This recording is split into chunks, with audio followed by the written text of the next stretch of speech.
we are running Green Zone Japan, which is a non-profit advocacy group about medical cannabis.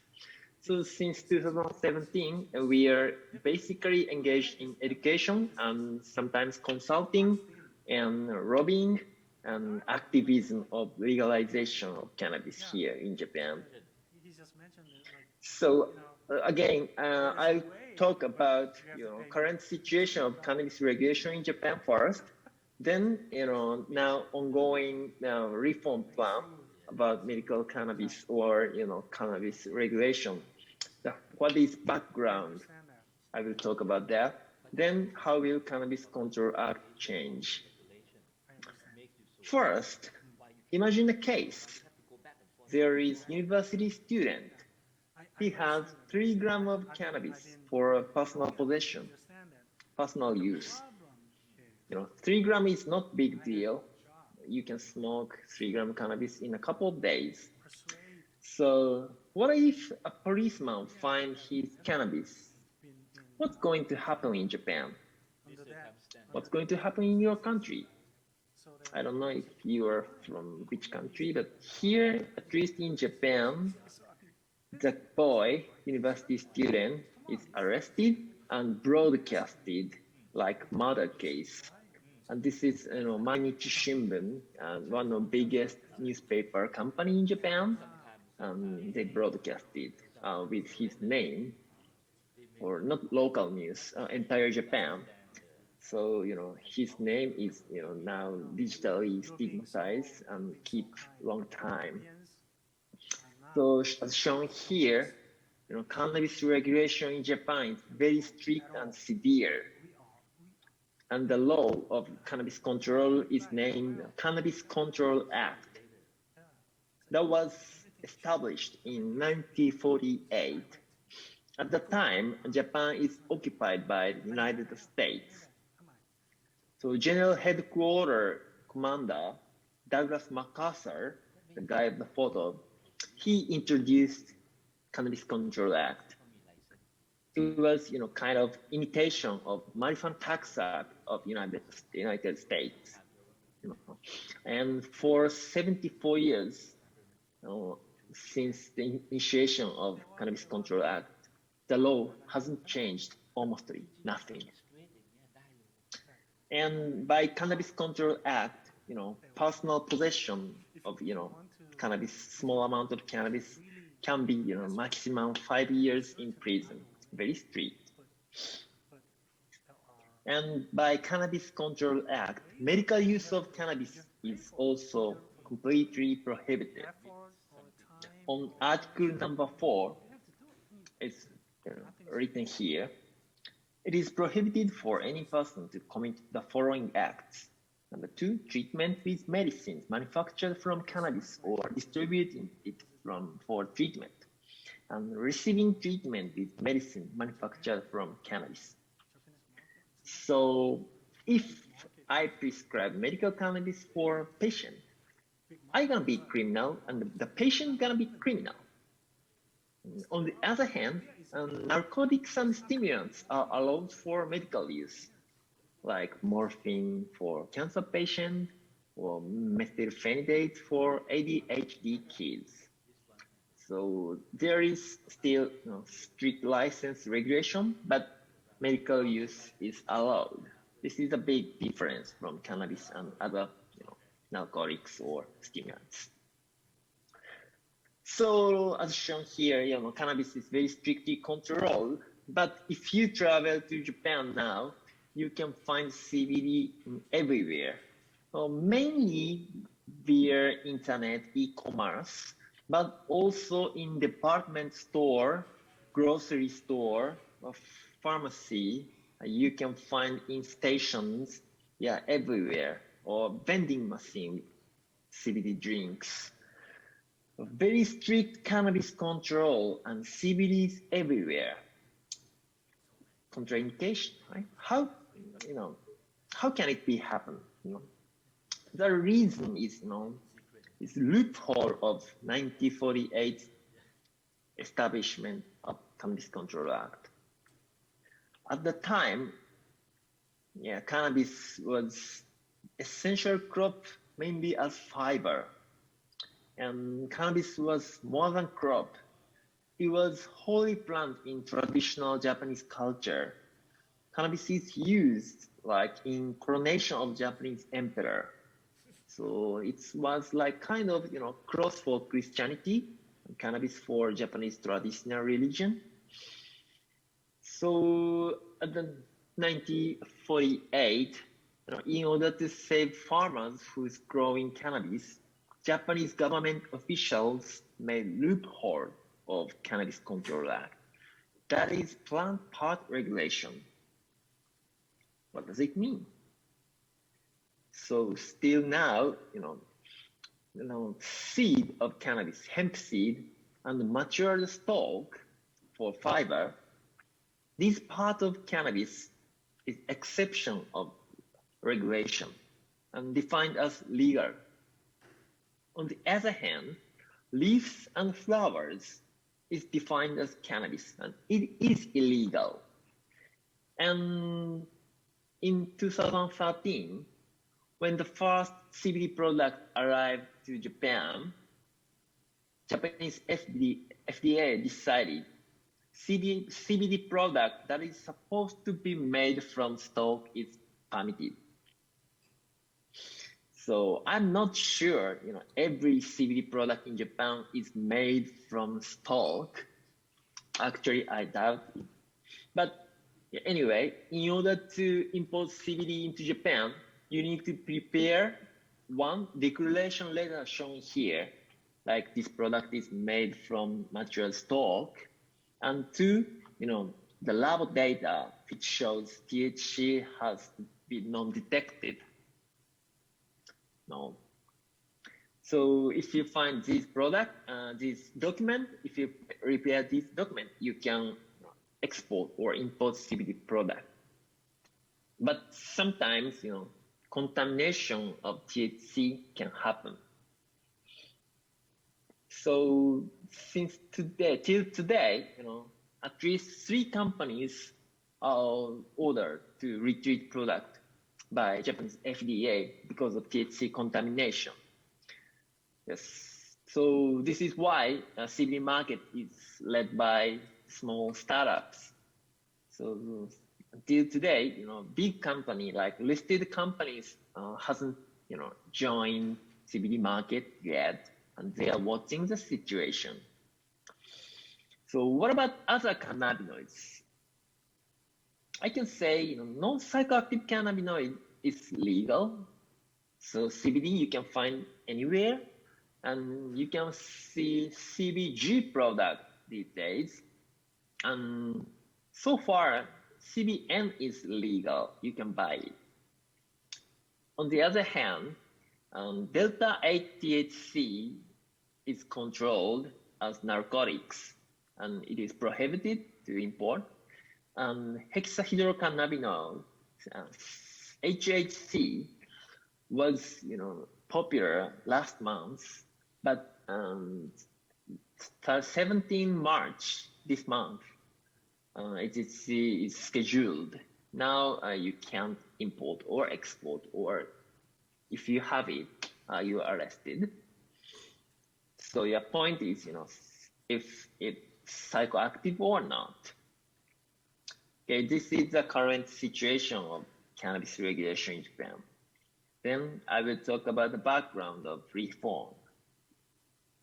So on January 2021, suddenly, Japanese FDA announced they are planning to reform Cannabis Control Act. And this is the first in history. So I was surprised, everybody's surprised. But why they decided to change it? The reason number one is United Nations, WHO decision. As you know, December 2020, UN Commission on Narcotic Drugs reclassified cannabis to recognize its therapeutic use. So far, Japanese government, FDA, hasn't admitted medical value of cannabis, but they have to face the reality. So they decided to change reluctantly. And reason number two is Epidiolex. Epidiolex is pharmaceutical CBD product made by ZW Pharmaceuticals, now just pharmaceutical.